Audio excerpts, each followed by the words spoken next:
नमस्ते। Hindi tutorial classes में आप सभी का स्वागत है। आज हम लोग कक्षा 10 के लिए निर्धारित पाठ्यपुस्तक सहायक पाठ्यपुस्तक संचयन में संकलित हरिहर काका कहानी को समझने का प्रयास करेंगे। इस कहानी को समझें इसके पहले अगर आपने वीडियो को लाइक नहीं किया तो वीडियो को लाइक करें, शेयर करें, कमेंट करें और अगर चैनल को सब्सक्राइब नहीं किया है तो चैनल को सब्सक्राइब करें, बेल आइकन जरूर दबाएं ताकि नए वीडियो का नोटिफिकेशन आप सबको मिलता रहे। तो आइए शुरुआत करते हैं हरिहर काका शीर्षक कहानी। इस कहानी को विस्तार से समझें उसके पहले एक बात समझ लेना जरूरी है कि यह कहानी हरिहर काका शीर्षक कहानी एक ग्रामीण परिवेश की कहानी है और इस कहानी के जो मुख्य पात्र हैं उनका नाम हरिहर काका है। लेखक का घर हरिहर काका के घर के पास ही है और हरिहर काका के परिवार में उनका अपना कोई नहीं है। 4 भाई हैं पर ये अकेले हैं और उनके साथ होने वाली हर छोटी बड़ी घटना लेखक को कचोटती है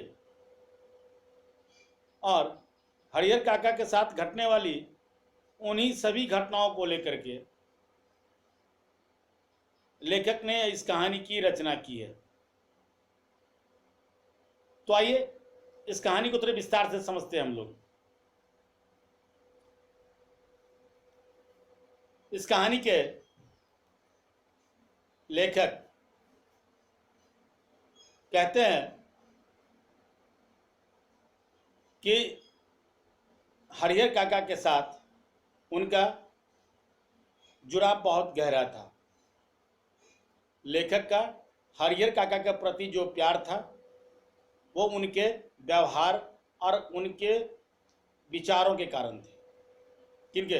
हरिहर काका के। इसके अतिरिक्त 2 और भी कारण थे। पहला कारण था कि हरिहर काका लेखक के पड़ोसी भी थे और दूसरा कारण लेखक की मां ने उनको बताया था, लेखक को बताया था कि हरिहर काका लेखक को बचपन से ही बहुत प्यार करते थे। बचपन से ही। जब लेखक बड़े हुए तो ये भी एक संयोग था कि उनकी पहली दोस्ती भी हरिहर काका के साथ ही हुई थी। किनकी? लेखक की। कहते हैं लेखक के गांव के पूरब एक विशाल ठाकुर जी का मंदिर था। यानी ठाकुर जी मतलब ठाकुरबाड़ी एक विशाल मंदिर था गांव के पूरब, जिसे लोग ठाकुरबाड़ी यानी देवस्थान के नाम से बुलाते थे। लोग ठाकुर जी से पुत्र की मन्नतें मांगते, मुकदमे में जीत, लड़की की शादी किसी अच्छे घर में हो जाए, लड़के को नौकरी मिल जाए, आदि आदि पता नहीं कितनी तरह की मन्नतें मांगते थे उस ठाकुरबाड़ी में जाकर। और मन्नतें पूरी होने पर लोग अपनी खुशी से ठाकुर जी को रुपये, जेवर और अनाज चढ़ाया करते थे। जिसको बहुत अधिक खुशी होती थी वो अपने खेत का एक छोटा सा भाग, छोटा सा टुकड़ा ठाकुर जी के नाम भी कर देता था और यह एक तरह से उस गांव में एक प्रथा सी बन गई थी। लेखक कहते हैं कि उनका जो ये गांव था अब गांव के नाम से नहीं बल्कि उस देवस्थान की वजह से जाना और पहचाना जाता था। उनके गांव का यह देवस्थान उस इलाके का सबसे बड़ा और प्रसिद्ध देवस्थान में से एक था। हरिहर काका अपनी परिस्थितियों के कारण देवस्थान में जाना बंद कर दिए थे, अर्थात वो नहीं जाते। मन बहलाने के लिए लेखक भी कभी कभी देवस्थान चले जाते थे, लेकिन लेखक कहते हैं कि वहाँ के साधु संत बिल्कुल भी उनको पसंद नहीं थे। किनको? न तो लेखक को न हरिहर काका को, क्योंकि वे काम करने में कोई दिलचस्पी उनकी नहीं रहती थी। भगवान को भोग लगाने के नाम पर वे दिन के दोनों समय हलवा पूरी बनवाते और आराम से पड़े रहते। सारा काम वहाँ आए हुए लोगों से सेवा करने के नाम पर करवाते रहते। वे खुद अगर कोई काम करते थे तो बस दिन भर सिर्फ डींगे हाँकना, गप्पे बनाना, सिर्फ ये उनका काम था, वहाँ के महंतों और पुजारियों का।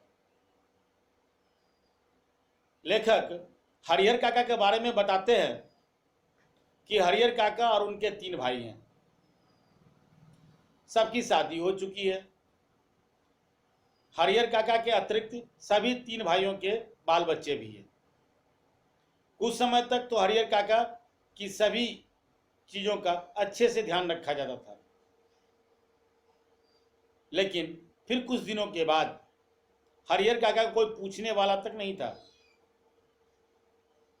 लेखक कहते हैं कि अगर कभी हरिहर काका के शरीर की स्थिति ठीक नहीं होती तो हरिहर काका पर मुसीबत का पहाड़ सब टूट पड़ता था, क्योंकि इतने बड़े परिवार के रहते हुए भी हरिहर काका कोई पानी भी देने के लिए तैयार नहीं था, या पानी तक के लिए कोई पूछता नहीं था। बरामदे के कमरे में पड़े हुए हरिहर काका को अगर किसी चीज की जरूरत होती तो उन्हें खुद ही उठना पड़ता था। एक दिन उनका भतीजा शहर से अपने एक दोस्त को घर ले आया। उसके आने की खुशी में 2-3 तरह की सब्जियां, बज के चटनी, रायता और भी बहुत कुछ बना था। सब लोगों ने छक के खाना खाया, पर हरिहर काका को कोई पूछने तक नहीं आया। हरिहर काका गुस्से में बरामदे की ओर चले और जोर जोर से बोले, या उन्होंने कहा कि उनके भाई की पत्नियां यह न सोचे उन्हें कोई मुफ्त में खाना खिला रही हैं। उनके खेत में उगने वाला अनाज भी इसी घर में आता है।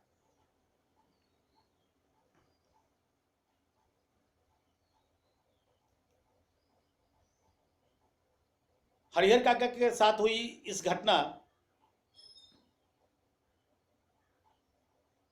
की सूचना पूरे गांव में जंगल की आग की तरह पूरे गांव में फैल गई। ये बात महंत तक को भी पता चल गया। उस ठाकुरबाड़ी गांव के पूरब जो स्थित ठाकुरबाड़ी है, उस ठाकुरबाड़ी के महंत और पुजारियों को भी इसकी सूचना मिल जाती है, और उन लोगों ने इसका बेजा फायदा उठाने की सोची। किन लोगों ने? ठाकुरबाड़ी के महंतों ने सोचा कि इस घटना का फायदा उठाया जाए।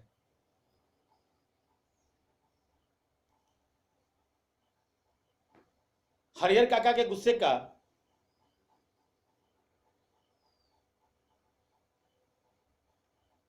फायदा उठाने के लिए महंत ने एक योजना बनाई और महंत जी काका को अपने साथ देवस्थान ले आए। हरिहर काका को समझाने लगे कि उनके भाई का जो परिवार है केवल उनकी जमीन के कारण उनसे जुड़ा हुआ है। किसी दिन अगर हरिहर काका यह कह दें कि वे अपने खेत किसी और के नाम लिख रहे हैं तो वे लोग तो उनसे बात करना भी बंद कर दें। खून के रिश्ते भी खत्म हो जाएंगे। महंत हरिहर काका से कहता है कि उनके हिस्से में जितने खेत हैं वे उनको भगवान के नाम लिख दें। ऐसा करने से उनको सीधे स्वर्ग की तो प्राप्ति होगी, और उनके नाम का यश, इस कृत्य का यश हमेशा हमेशा के लिए लोगों में वो लिए जाते रहेंगे। लोग उनको याद करते रहेंगे और उनका जीवन यापन सब यहीं इसी देवस्थान में होगा और यहीं सब उनकी देखभाल भी करेंगे। पर इसी बीच सुबह होते ही हरिहर काका के तीनों भाई देवस्थान पहुंच गए। तीनों भाई हरिहर काका के पांव में गिर कर रोने लगे और अपनी पत्नियों की गलती की माफी मांगने लगे। कहने लगे कि वे अपनी पत्नियों को उनके साथ किए गए इस तरह के व्यवहार की सजा जरूर देंगे। हरिहर काका के मन में दया का भाव जाग गया। वे फिर से घर वापस लौट गए। जब अपने भाइयों के समझाने के बाद हरिहर काका घर वापस आए तो घर में और घर वालों के व्यवहार में आए बदलाव को देखकर वे मन ही मन बहुत खुश थे। घर के सभी छोटे बड़े सभी लोग हरिहर काका का आदर करते, सत्कार करते, उनके हर छोटी बड़ी चीजों का ख्याल भी करते।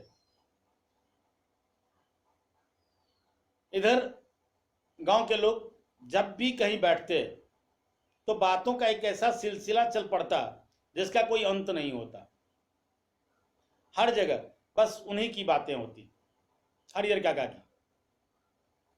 कुछ लोगों का कहना था कि हरिहर काका को अपनी जमीन भगवान के नाम लिख देनी चाहिए, इससे अच्छा और दूसरा कुछ हो ही नहीं सकता। इससे हरिहर काका को कभी खत्म न होने वाली प्रसिद्धि प्राप्त हो जाती। जबकि इसके विपरीत कुछ लोग ऐसे भी थे, या कुछ लोगों का ऐसा भी मानना था कि नहीं, कि भाई का परिवार भी अपना ही परिवार होता है, उन्हें अपनी जायदाद उन्हें दे देनी चाहिए, या फिर नहीं दे करके उनके साथ वो बहुत बड़ा अन्याय कर रहा है। हरिहर काका के भाई उनसे प्रार्थना करने लगे कि वे अपने हिस्से की जमीन को उनके नाम लिख दें। इस विषय पर हरिहर काका ने बहुत सोचा और अंत में इस परिणाम पर पहुंचे कि वे अपने जीते जी अपनी जायदाद का स्वामी किसी और को नहीं बनाएंगे, या उनका बनाना ठीक या उचित नहीं होगा, फिर चाहे वो अपना भाई ही क्यों ना हो या फिर मंदिर का महंत ही क्यों ना हो। क्योंकि उन्हें अपने गांव और इलाके के उन कुछ ऐसे लोगों की भी कहानी याद थी, या उनको आने लगे थे, जिन्होंने अपनी जायदाद अपने रिश्तेदारों को या किसी और के नाम तो लिख दिया था। लिखने के से पहले सब कुछ ठीक था, पर लिख देने के बाद उनकी स्थिति बड़ी कष्टमयी हो गई थी। उनको कोई पूछने वाला भी नहीं था। हरिहर काका बिल्कुल भी पढ़े लिखे नहीं थे, पर उन्हें अपने जीवन में एकदम हुए बदलाव को समझने में उन्होंने कोई गलती नहीं की। ये अलग बात थी, वो पढ़े लिखे नहीं थे, लेकिन जीवन का अनुभव उनके साथ था, इसीलिए उनके साथ जो भी बदलाव हुआ उनके जीवन में, उसको समझने में तनिक भी थोड़ी सी भी गलती उन्होंने नहीं की। और उन्होंने फैसला ले लिया कि वे जीते जी किसी को भी अपनी जमीन नहीं लिखेंगे, अर्थात जमीन नहीं देंगे। लेखक कहते हैं, जैसे जैसे समय बीतता गया, उधर महंत जी की परेशानी बढ़ती गई। महंत को लग रहा था कि उन्होंने हरिहर काका को फंसाने के लिए जो जाल फेंका था, उससे हरिहर काका बाहर निकल गए। यह बात महंत को बिल्कुल भी सहन नहीं हो रही थी, अर्थात वो सहन नहीं कर पा रहे थे। एक दिन आधी रात के समय देवस्थान के कुछ साधु संत और उनके साथ कुछ अन्य लोग भाला गड़ासा और बंदूक के साथ अचानक ही हरिहर काका के आंगन में पदार्पण हुआ, अर्थात वो लोग वहां आ गए। और इससे पहले हरिहर काका के भाई कुछ सोचे और किसी को अपनी सहायता के लिए आवाज लगाकर बुलाएं, तब तक काफी देर हो चुकी थी। हमला करने वाले लोग हरिहर काका को अपनी पीठ पर डालकर कहीं गायब हो गए। वे हरिहर काका को देवस्थान ले गए थे। एक और तो देवस्थान के अंदर जबरदस्ती हरिहर काका के अंगूठे का निशान लेने और पकड़कर समझाने का काम चल रहा था, तो वहीं दूसरी ओर हरिहर काका के तीनों भाई सुबह होने से पहले ही पुलिस की जीप को लेकर देवस्थान पहुंच जाते। महंत और उनके साथियों ने हरिहर काका को कमरे में हाथ और पांव बांधकर रखा था, और साथ ही साथ उनके मुंह में कपड़ा भी ठूसा गया था ताकि वे आवाज न कर सके। लेकिन हरिहर काका दरवाजे तक लुढ़कते लुढ़कते आ गए और दरवाजे पर अपने पैरों से धक्का लगा रहे थे ताकि बाहर खड़े उनके भाई और पुलिस उन्हें बचा सके। दरवाजा खोलकर हरिहर काका को बंधन से मुक्त किया गया। हरिहर काका ने पुलिस को बताया कि वे लोग उन्हें उस कमरे में इस तरह बांध कर कहीं इसी तरह बांध कर गुप्त दरवाजे से कहीं भाग गए हैं और उन्होंने खाली और कुछ लिखे हुए कागजों पर हरिहर काका के अंगूठे के निशान जबरदस्ती ले लिए।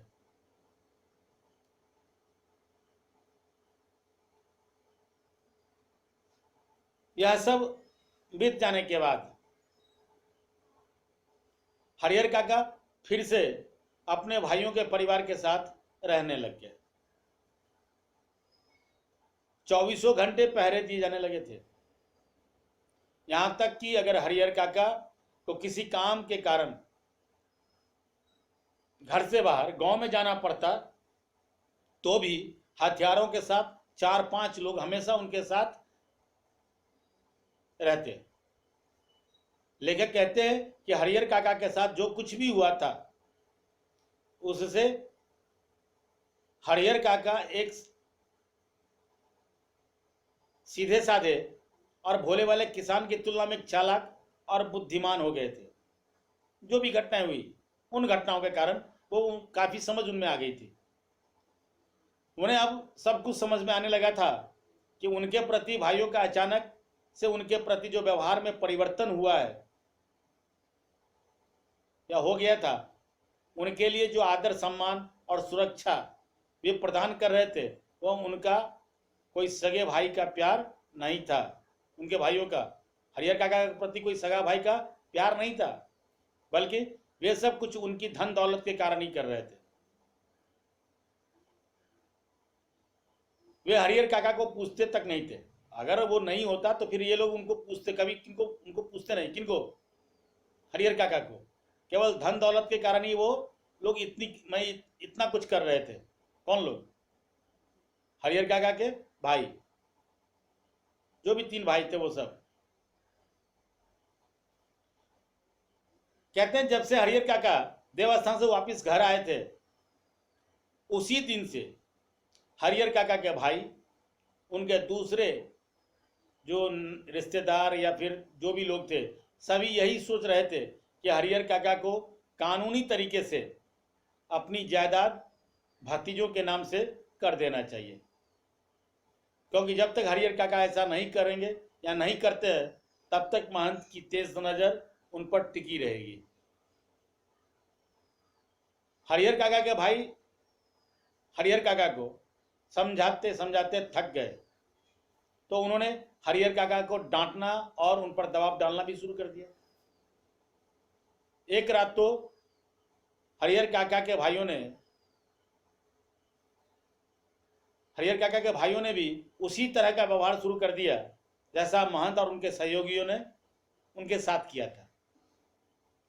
उन्हें धमकाते हुए कह रहे थे कि खुशी खुशी कागज पर जहां जहां जरूरत है वहां वहां अंगूठे के निशान लगाते जाए, नहीं तो वे उन्हें मारकर वहीं घर के अंदर ही गाड़ देंगे और गांव के लोगों को इस बारे में कोई भनक तक नहीं मिलेगी।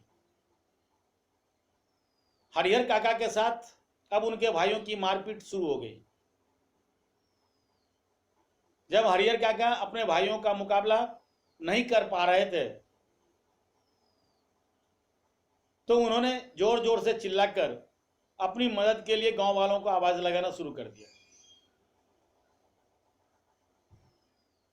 तब उनके भाइयों को लगा या ध्यान आया कि उन्हें हरिहर काका का मुंह पहले ही बंद कर देना चाहिए था। उनके भाइयों ने उसी क्षण हरिहर काका को जमीन पर पटक दिया और उनके मुंह में कपड़ा ठूंस दिया, या फिर कपड़े ठूंस दिए वो लोग मिलके। लेकिन तब तक बहुत देर हो चुकी थी। हरिहर काका की आवाज बाहर गांव में पहुंच चुकी थी। हरिहर काका के परिवार और रिश्ते नाते के लोग जब तक गांव वालों को समझाते कि यह उनके परिवार का आपसी मामला है, गांव के लोग इससे दूर ही रहे तो अच्छा है, ये जब तक समझाते तब तक महंत जी बड़ी दक्षता के साथ पुलिस की जीप के साथ वहां आप पहुंचते हैं पुलिस ने पूरे घर की अच्छी से तलाशी लेना शुरू कर दिया। फिर घर के अंदर से हरिहर काका को इतनी बुरी हालत में हासिल किया गया जितनी बुरी हालत उनकी देवस्थान में भी नहीं हुई थी। हरिहर काका ने बताया कि उनके भाइयों ने उनके साथ बहुत ही ज़्यादा बुरा व्यवहार किया है। जबरदस्ती बहुत से कागजों पर उनके अंगूठे के निशान ले लिए हैं और उन्हें बहुत ज़्यादा ही मारा पीटा है। इस घटना के बाद हरिहर काका अपने परिवार से एकदम अलग, बिल्कुल अलग रहने लगे। उन्हें उनकी सुरक्षा के लिए 4 राइफलधारी पुलिस के जवान मिले थे। आश्चर्य की बात तो यह है कि इसके लिए उनके भाइयों और महंत, उनके भाइयों की ओर से भी और महंत की ओर से भी संयुक्त प्रयास किए गए थे उनकी सुरक्षा के लिए। जो 4 राइफलधारी मिले थे उनको, उस 4 राइफलधारी उनको मिले, उनकी सुरक्षा में जवान लगे रहे, इसके लिए संयुक्त प्रयास किए गए थे। महंत की तरफ से भी और उनके भाइयों की तरफ से भी ये प्रयास किए गए थे। असल में भाइयों को चिंता थी कि हरिहर काका अकेले रहने लगेंगे तो देवस्थान के महंत अथवा पुजारी फिर से हरिहर काका को बहला फुसला कर ले जाएंगे और जमीन देवस्थान के नाम करवा लेंगे। और लगभग यही चिंता महंत जी को भी थी कि अगर हरिहर काका को अकेला और असुरक्षित पाकर अगर छोड़ दिया जाए, अकेला छोड़ दिया जाए, तो उनके भाई असुरक्षित पाकर उनके भाई उन्हें पकड़ कर ले जाएंगे, मारेंगे और फिर जमीन अपने नाम करवा लेंगे। चिंता दोनों तरफ बराबर थी। लेखक कहते हैं कि हरिहर काका से जुड़ी बहुत सी खबरें गांव में फैल रही थी। जैसे जैसे दिन बढ़ रहे थे वैसे वैसे गांव में डर का माहौल बनता जा रहा था। सभी लोग सिर्फ यही सोच रहे थे कि हरिहर काका तो अमृत पी कर तो आए नहीं है, तो मरना तो उनको एक दिन है ही, और जब ये मरेंगे तो पूरे गांव में तूफान आ जाएगा, क्योंकि महंत और हरिहर काका के परिवार के बीच जमीन को लेकर के लड़ाई हो जाएगी, अर्थात होनी तय है। पुलिस के जवान हरिहर काका के खर्चे पर ही खूब मौज मस्ती कर रहे थे। कहते न कि जिसका धन वह रहे उपास, खाने वाले करे विलास। जिसका धन वह रहे उपास, खाने वाले करे विलास। अर्थात हरिहर काका के पास धन था, लेकिन उनके लिए अब उसका कोई महत्व शेष नहीं रह गया था, कोई महत्व नहीं था। और पुलिस वाले बिना किसी कारण से ही हरिहर काका के धन से खूब मौज मस्ती कर रहे थे। अब तक जो नहीं खाया था, दोनों वक्त उसी का भोग लगाते, मतलब वही छक के खाते। ये थे हरिहर काका कहानी, हरिहर काका शीर्षक कहानी के ये थे सारांश। उम्मीद है ये कहानी आपकी समझ में आई होगी। लेकिन इसमें एक चीज और है कि इस कहानी में ये बताया गया जीवन, समाज में सुखी जीवन जीने के लिए लेखक इस कहानी के माध्यम से बताना चाह रहे हैं कि समाज में सुखी जीवन जीने के लिए रिश्तों का अपना एक महत्व होता है, रिश्तों का भी अपना महत्व होता है। लेकिन आज के समाज में सभी मानवीय और पारिवारिक मूल्य के साथ कर्तव्यों का नाश हो चुका है, अर्थात अब वो रहे नहीं। लोग केवल स्वार्थ के लिए ही रिश्ते निभाते हैं। आज का व्यक्ति स्वार्थी हो गया है, वह केवल अपने मतलब के लिए ही लोगों से मिलता है। अतः इस पाठ में हरिहर काका के जरिए समाज में हो रहे नकारात्मक बदलाव से लेखक हमको अवगत या हम सबको अवगत कराना चाहते हैं। तो ये थे हरिहर काका के पाठ के सारांश और उसके माध्यम से लेखक जो बताना चाह रहे थे वो। उम्मीद है ये कहानी आपकी समझ में आई होगी, ये वीडियो आपको अच्छा लगा होगा। ये कहानी अगर अच्छी लगी हो, वीडियो पसंद आया हो तो लाइक करें, शेयर करें, कमेंट करें, और अगर अभी तक चैनल को सब्सक्राइब नहीं किया है तो चैनल को सब्सक्राइब करें, बेल आइकन जरूर दबाएं ताकि समय से नए वीडियो का नोटिफिकेशन आप सबको मिलता रहे। देखते रहिए हिंदी ट्यूटोरियल क्लासेस। धन्यवाद।